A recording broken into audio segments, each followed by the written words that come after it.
अन्दागाफोर गियान बिजाबनि जिसे बालानि 23 सिरियाव मा फोरमायदों नाथाय नों गासैनिबो सायाव अनख सोर बेलाय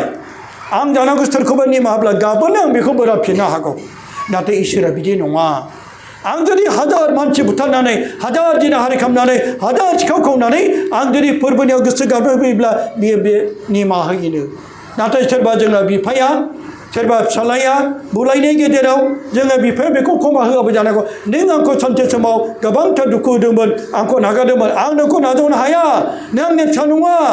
सोरबा जानांगौ फिसाला बुंगोन नोंबो आंखौ मुगैदों नोंबो आंखौ होसोदों आं नोंनि फिसा नङा नों आंनि बिफा नङा बिफा फिसाला जों बिदिनो निमाहा होलाय जानो हागौ सोरबा बेखौ नायनो हायै जानांगौ नाथाय इसोरा बेबायदि नङा इसोरा जोबोर अनख नों हाजार पाप मावदोंब्लाबो इसोरा जोंखौ गावनियाव फैफिननानै आफा आं गेदेर पाप मावबाय आङो जिनाहारि खालामदोंमोन आं सिखाव खावदोंमोन गोरबोनि गथ' बुथारदोंमोन गोबांथार इनाय पाप मावदोंमोन आंखौ अनना निमाहा होदो बे गासै गोरबो मैखुनजों निमाहा बियोब्ला इसोर बादि अनख बे संसाराव मोना इसोरनि अननाया जोबोद सिमा गैयै जेरै लैथोखौ जोङो सागरखौ जोङो मालाबाबो रुगु नुहुरस'वा बै नख्रां बिखायाव थानाय खौथि खौथि हाथरखिखौ रावबो साननानै फोजोबनो हाया इसोरनि अननायखौ बिनिफ्राय बांसिनबाव बिनि अननायखौ जोङो बेजों रुजुजाया नख्रां बिखाखौ जोङो रुगुं मोनहास'वा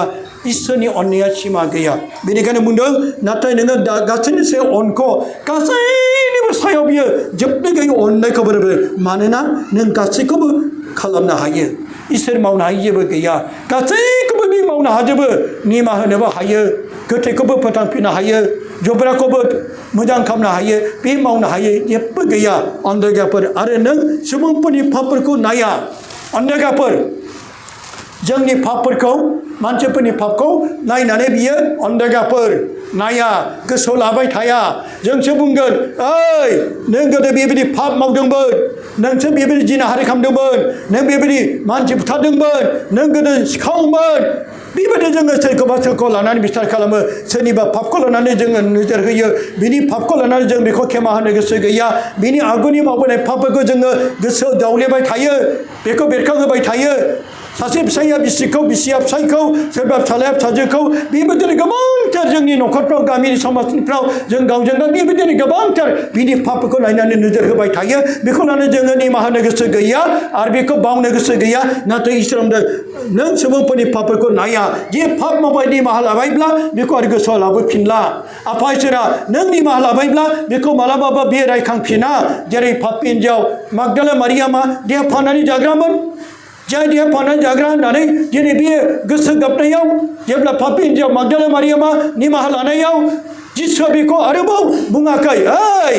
गोदो नों देहा फाननानै जादोंमोन 5टा 3टा हटेलाव थानानै गोबां नोंनि मोदोमखौ फानदोंमोन आं नोंखौ सिनाया बिदिनो बियो अन्धगाफोर मालाबाबो जिसुआ बे पापि हिन्जावखौ मालाबाबो बियो रिपिट एबा गोसोखांफिना जासे बेखौ गाज्रि बे नोजोर होआखै जायनि थाखाय दिनै बेखौ निमाहा होबाय बिनि पापफोरखौ आरोबाव नाहरफिनाखै बै मावबोनाय पापफोरखौ बे गोसोआव लाबोफिनाखै अन्धगाफोर इसोरा दिनै बेबायदिनो जोंनि बै निमाहा लानाय पापखौ मालाबाबो लाबोफिनो नाथाय जोंसो लाबोफिनो नांलाय खमलायनि गेजेरजों बेबायदिनो जोङो बिनि पापफोरखौ गोसोआव लाबोफिनबायब्ला नों बिनि पापखौ बरायना लाफिनबाय नों बेखौ बावदो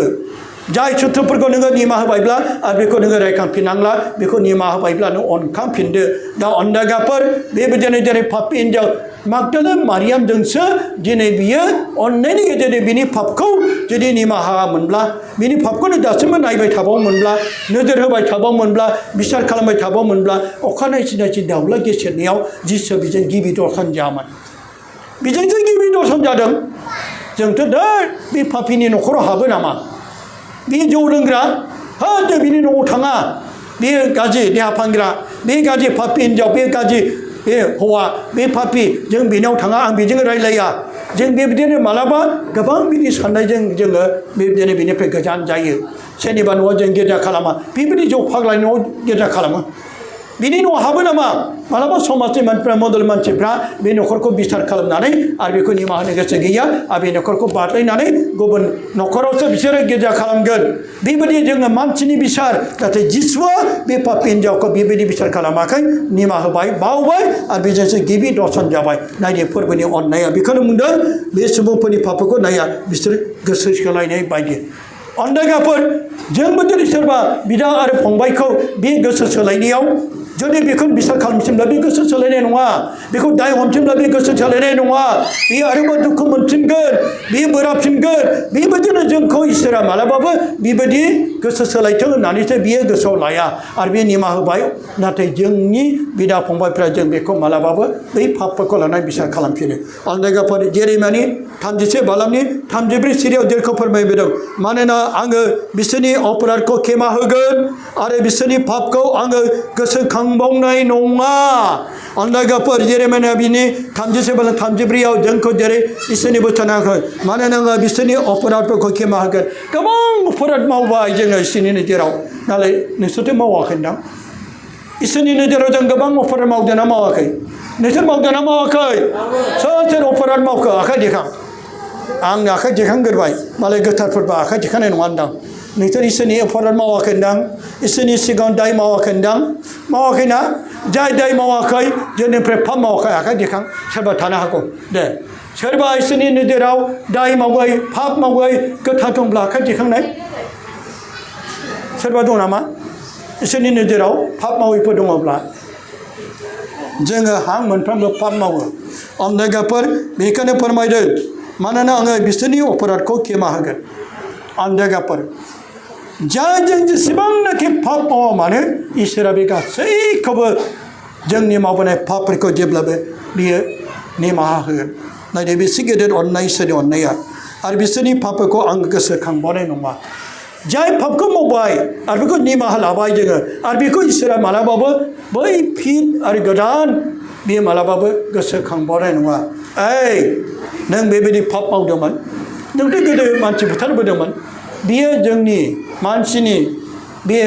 मानसिनि गाज्रि आखुथाय इसोरनि जिउआ इसोरनि अननाया बेबायदि नङा मालाबा बेबायदि गोसोखांबावा नायदो इसोरनि अननाया बेनिखायनो अनदायगाफोर जों दिनै बेनिखायनो मोजां गोसो गाबफिन दिनै जेरै मिकानि 7 अध्याय 18-19 जेरैखौ फोरमायदों अ फोरबो नोंनि समान सोर इसोर दं अ फोरबो नोंनि समान सोर इसोर दं बेबायदि अनसुला इसोर गैयानो अपराधखौबो निमाहा होग्रा आरो गावनि बाहागोनि बासिनानै थानायफोरनि आयेन बासिनायखौ खेमा होग्रा बियो गावनि रागखौ अरायबो लाखिबाय थाया मानोना बियो अनसुनियाव खुसि जायो बियो जोंनि सायाव अनखांफिनगोन बे जोंनि अपराधखौ आथिंजों गाफ्लेगोन नोङो जोंनि गासै पापफोरखौ गोथौ सागराव गारसोमगोन बेसे गोथौ बेसे गेदेर अननाय बे बोसोरा नायदो अनदायगाफोर जाय जोंखौ फोरमायदों मिकानि 7 बालाम 19-19 सिरियाव अनदायगा आइ आफानि बिदा फंबायफोर अ फोरबो नोंनि समान इसोर सोर दं इसोरनि समान बे संसाराव गुबुनखौ जों नागिरबाबो मोननो थाङा अनदायगाफोर अपराधखौ निमाहा होयो बे अपराधखौ निमाहा होग्रा अनदायगाफोर नाथाय जों अपराधखौ बेखौ होसोग्रा अपराध मावग्राखौ जोङो दायनिगिरि खालामग्रा जायफ्रा दाय मावबाय आरो बेखौ मालाबाबो बिसोरो जोंनि मानसिफ्रा नेवसियो मुगैयो बैकट खालामो बेखौ अनदायगाव सासपेन्ड खालामो जाय अपराध मावो नाथाय इसोरनि अननाया बेबायदि नङा अनदायगाफोर आरो गावनि बाहागोनि बासिना थानायफोरनि आयेन बासिनायखौ खेमा होग्रा अनदायगाफोर जाय गावनि अनजाग्रा फिसा धोरोमियानि अनगायै गुबुन जेरै पाप मावग्राफोर बिसोरखौनो बासिना थानाय मोजांखौ बासिबाय गाज्रिफोरबो दङ गाज्रिफोरबो दं बेखौ होनदों पाप मावग्रा बै गावनि बाहागोनि गावनि फिसाफ्रा जेरै धोरोमियाफोरखौ गावनि बाहागो आरो बेबायदिनो बासिनानै थानाय जायफ्रा गावनिफ्राय गोजानाव थानाय बिसोरो जानो हागौ पापजों मावग्राफोरखौ फोरमायदों बासिनानै थानाय बेफोरखौ खेमा होग्रा आयेन बासिग्राफोरखौ बियो खेमा होयो जाय गावनिफ्राय गोजानाव थानाय बासिना थानायफोरखौ बियो खेमा होयो बे गावनि रागखौ अरायबो लाखिबाय थाया नोंसोरलाय मालाबा खायसे खायसे न'खराव बिसि फिसायजों बोराबलायनानै गोबाव सम रायलायैफोर थानो हागौ बेबायदि राग खरा मानसिफोर दंना गैया बिसोरनि गेजेराव दंना गैया राग खराफोरबो गोबां मानसि थानो हागौ खायसे खायसे बोराबनानै न' सिङाव हाबथाना थाग्रा दं बोराबनानै बिदि ओंखाम जायैफोरबो दं नों बादिजों रायलाया नोंजों क्षमा होनो हाया बेबायदि गोबांथार जोंनि गेजेराव गोबां बियो जोंनि सायाव अनखांफिनगोन बे जोंनि अपेराखौ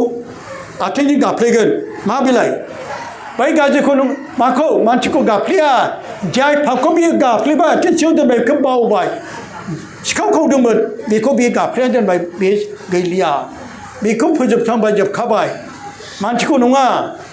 बै पापखौ बियो निमाहा होबाय बेखौसो फोरमायदों अनदायगाफोर नोङो जोंनि गासै पापफोरखौ गोथौ सागराव गारसोमबाय जाय पापफोर दंमोन बे सागर सिङाव थाब्ला आरो बेखौ फैफिनला बेबायदिनो पापफोरखौ बियो गोसोआव लाफिना बेखायनो फैदो अनदायगाफोर जोंबो दिनै मोजां जिउ दादिनि आइ आफानि बिदा फंबाय बिनानावफोर जेरै गितफोरनि 130नि सारि फोरोंदों आन्थाय नोंनियाव खेमा दं मानसिफ्रा नोंखौ आदर खालामनो हानाय बायदि अब्लासो जोङो इसोरनि अननायखौ जायफ्रा बिदा फंबायखौ खेमा होयोब्लासो बै खेमा होग्रा सुबुंखौ मानसिफ्रा आयौ बे जोबोर अनसुला